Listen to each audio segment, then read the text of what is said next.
जय श्री कृष्ण। तो आज के इस वीडियो में हम लोग भगवत गीता के तीसरे चैप्टर जो कि कर्म योगा से लिया गया है उसके हम लोग आज 8वें श्लोक के बारे में पढ़ेंगे। इस श्लोक में भगवान कृष्ण जो कि अर्जुन को सलाह दे रहे हैं कि कर्म कैसे करना चाहिए, तो इसी भाग को आगे बढ़ाते हुए भगवान कहते हैं, नियतम कुरु कर्म त्वम कर्म ज्यो हय कर्मणा शरीर यात्रापि सच न प्रिय दया अकर्मणा। भगवान क्या कहते हैं इसमें कि जब भी आप कर्म करें, कर्म करते समय हमेशा दो तरीके से कर्म को का जो दो भाग किया गया है, इसमें शास्त्रों के हिसाब से जो कर्म है, जो शास्त्रों के हिसाब से जो विहित है और जो कि आज्ञा के अनुसार जो कर्म कहा जाता है, और उस विहित कर्म को हम लोगों को करना चाहिए। और दूसरे कर्म जो हैं उसको भगवान कहते हैं यहाँ पे नियत कर्म।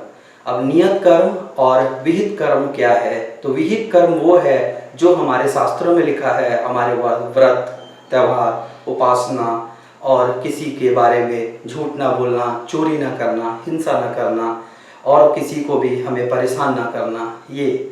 और दूसरा हमारे बारे में जो कि नियत कर्म है, नियत कर्म है जैसे कि हमें खाना खाना चाहिए कि नहीं, हमें भोजन कैसे करना चाहिए, हमें घर का निर्माण करवाना चाहिए, हमें अपने शरीर का भी ख्याल रखना चाहिए, हमें दूसरों का भी ख्याल रखना चाहिए।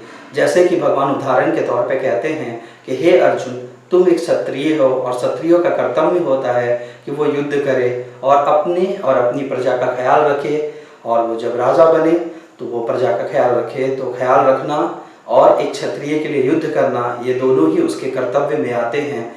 और हमें कोई भी कर्म करते समय कामना, ममता और जो हमारे जो अंदर से जो भाव उठते रहते हैं, जो अच्छे भाव नहीं होते हैं, उनको हमें मन से ही दबाना चाहिए, ना कि उस पर हट पूर्वक दबाना चाहिए। लोगों को लगता है कि अगर वो हाथ पैर ना हिलाएं तो वो कोई कर्म नहीं कर रहे हैं, जबकि ऐसा नहीं है। भगवान कहते हैं कि कोई भी एक भी क्षण कोई भी काम किए बिना नहीं रह सकता है, इसलिए कर्म तो आपको करना ही होगा। और एक व्यक्ति को क्या चाहिए कि उदाहरण के तौर पे आप ले लीजिए कि एक दुकानदार होता है, जब उसे पैसा कमाना होता है तो वो बैठा हुआ रहता है, उसे जोर से अगर सुसु भी आई हुई रहती है तो भी वो उसको गले को छोड़कर नहीं जाता है, क्योंकि उसे डर होता है कि कहीं उसके ग्राहक चले ना जाए।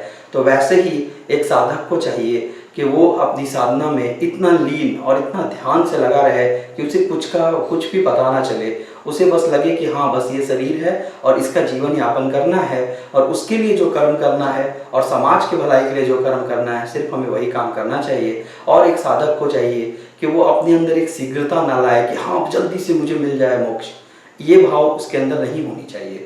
क्योंकि जैसे ही उसके अंदर ये भाव आएगा, उसके अंदर फिर धीरे धीरे मोक्ष आने लगेगा, और मोक्ष नहीं आके उसके मन में एक विकार उत्पन्न होने लगेगा, उसे फिर धीरे धीरे करके क्रोध आने लगेगा कि मुझे क्यों नहीं मिल रहा, मुझे क्यों नहीं मिल रहा है। तो इससे वो बंधन से मुक्त नहीं हो पाएगा, वो बंधन में ही फंसा हुआ रहेगा। तो मनुष्य को चाहिए कि वो बंधन से मुक्त होने के लिए जो भी उपाय है उसे करे। तो आज के इस वीडियो में हम लोग ने देखा कि भगवान कहते हैं कि कर्म करने के लिए जो शास्त्र में निहित है वही कर्म आप कीजिए, जो आपको बताया गया है, जो आपके स्वभाव के अनुसार आपको मिला है, आप उसी कर्म को कीजिए और किसी की बुराई नहीं कीजिए। तो आगे के वीडियो में हम लोग देखेंगे कि भगवान त्याग के बारे में क्या कहना चाहते हैं। तो आज के लिए बस इतना ही। धन्यवाद। जय श्री कृष्ण। राधे राधे। और हमारे इस प्रयास को अगर आपको अच्छा लगा तो आप इसे लाइक करें, शेयर करें और कमेंट करें। Thank you.